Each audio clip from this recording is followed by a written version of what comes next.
જય શ્રી કૃષ્ણ. રાધે રાધે. પ્રભુ નંદકુમારો મેં સ્વામીની વૃષભાનુજા કૃતાર્થમ ન સંશય. શ્રી વલ્લભના સર્વે લાડીલા વૈષ્ણવને મારા ચાચાથી જય શ્રી કૃષ્ણ. હવે વાલા વૈષ્ણવ, આજના પુષ્ટિ પ્રસંગમાં આપણે જે આપણો પુષ્ટિ માર્ગ છે એમાં ઠાકોરજીને આપણે બે ભાવથી ભજીએ છીએ તે વિશે આપણે પુષ્ટિ પ્રસંગ કરીએ. પુષ્ટિ માર્ગમાં આપણે શ્રી ઠાકોરજીને બે ભાવથી ભજીએ છીએ, એક પોતાના પતિ તરીકે અને બીજું આપણા બાળક તરીકે. જો વાલા વૈષ્ણવ, આપણે સૌ જાણીએ છીએ આ તો કે આપણને બે પતિ છે, એક તો લૌકિક પતિ અને બીજો અલૌકિક પતિ એટલે શ્રી ઠાકોરજી. હવે લૌકિક પતિની સાથેના સંબંધ જન્મોજન્મ કહેવાય છે. જેની સાથે ફેરા ફરીને લગ્ન કરીએ છીએ આપણે શ્રી ઠાકોરજીને પણ આ રીતે જ બાંધવાના છે. તેથી આપણે શ્રી ઠાકોરજી સાથે લગ્ન કરવાના છે. એટલે બ્રહ્મ સંબંધ કહેવાય છે ને કે બ્રહ્મ સંબંધ લીધા પછી આપણા ઠાકોરજી સાથે લગ્ન થાય છે, એટલે અલૌકિક પતિ ઠાકોરજી બની જાય છે. પછી તમે લૌકિક કે અલૌકિક પતિની સાથે પ્રેમનો મીઠો ઝઘડો કરી શકો છો. હવે પત્નીથી કોઈ ભૂલ થઈ ગઈ હોય તો અલૌકિક પતિ તેને ધીમેથી અને સહજપૂર્વક પ્રેમથી સમજાવી શકે છે. લૌકિકના સંબંધોનો તો મર્યા પછી અંત આવી જાય છે, પરંતુ શ્રી ઠાકોરજી સાથેના જે અલૌકિક સંબંધો વાલા વૈષ્ણવ છે એનો ક્યારેય પણ અંત આવતો નથી. પત્ની તરીકે આપણે પતિની સેવા કરવી જોઈએ. આ રીતે જગતના પિતા તમારા પુત્ર પણ બની શકે. હવે કહેવાય છે કે પુત્ર તરીકે પણ સંબંધ કરી શકો. ઘણા બહેનોને પુત્ર ન હોય અથવા તો કોઈનો પુત્ર ઓફ થઈ ગયો હોય તો તે કૃષ્ણમાં પુત્ર તરીકેના દર્શન કરે છે. તો એક પતિ તરીકેનો ભાવ પણ છે અને એક બીજો છે પુત્ર તરીકેના. તો તમે પુત્ર પણ બની શકો.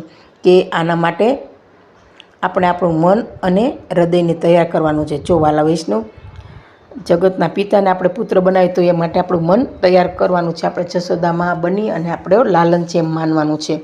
એટલે બેમાંથી એક ભાવ આપણે પ્રગટ કરવાનો છે. શું આપણે પરબ્રહ્મને આપણા બાળકની જેમ પ્રેમ કરી શકીશું?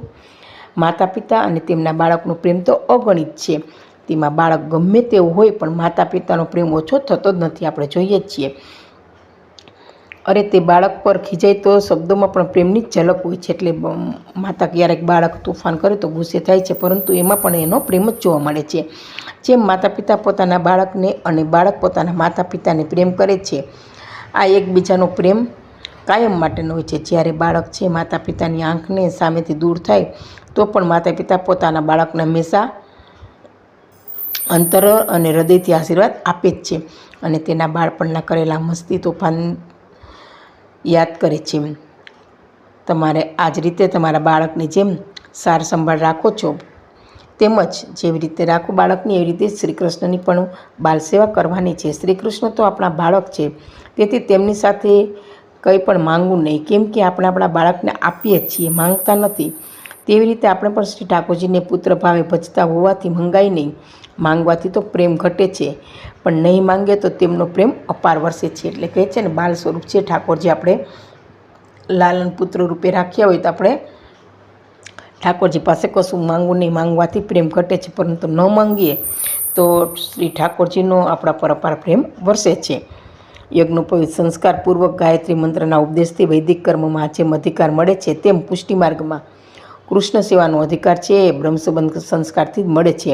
એટલે બ્રહ્મસંબંધ લઈને સેવા કરનાર પોતે અને પોતાનો પરિવાર પણ શ્રી ઠાકોરજીના છે તેવી ભાવના આપણે વાલા વૈષ્ણવ રાખવી જોઈએ અને ઠાકોરજીની તન મન ધનથી સેવા કરવી જોઈએ. બ્રહ્મસંબંધ આપણા અને શ્રી ઠાકોરજી સાથે સંબંધ બાંધે છે. હવે એકવાર શ્રી ઠાકોરજી સાથે સંબંધ થયા પછી આપણે તેમની સાથે કેવી રીતે સંબંધ રાખીએ છીએ તે આપણા પર છે. એટલે કે પતિ તરીકેનો રાખવો કે પુત્ર તરીકેનો. પુત્ર તરીકે રાખીએ તો આપણા ઘરમાં માણસો, માનો કે એક ફેમિલીમાં 4 મેમ્બર હોય તો ઠાકોરજીને પણ પુત્ર તરીકે 5 ગણીએ અને રાખવા જોઈએ, અને 5 મેમ્બર છે ઘરના એમ જ માનવા જોઈએ. ઠાકોરજીને પુત્ર તરીકે આ ભાવ રાખવો જોઈએ. શ્રી ઠાકોરજી સાથેના અલૌકિક સંબંધનો અંત તો નથી જોતો. બ્રહ્મસંબંધ શ્રી વલ્લભકુના હાથે જ લેવાય છે અને બ્રહ્મસંબંધ લીધા પછી આપણે સેવા કરવાનો જે અધિકાર મળે છે તે વાલા વૈષ્ણવ આપણે જોઈએ જ છીએ. એટલે આમ પુત્ર રૂપે કૃષ્ણને માનવાને છે. તો મારો આ અહીંયા પ્રસંગ પૂરો થાય છે. આ પ્રસંગ શ્રી ઠાકોરજીના ચરણમાં અર્પણ કરું છું અને આ પ્રસંગ કહેવામાં વાલા વૈષ્ણવ મારી ક્યાંય ભૂલ રહી ગઈ તો પુષ્ટિ રસની દાસને ક્ષમા કરશો જી. સર્વે વાલા વૈષ્ણવને મારા જય શ્રી કૃષ્ણ, જય શ્રી કૃષ્ણ.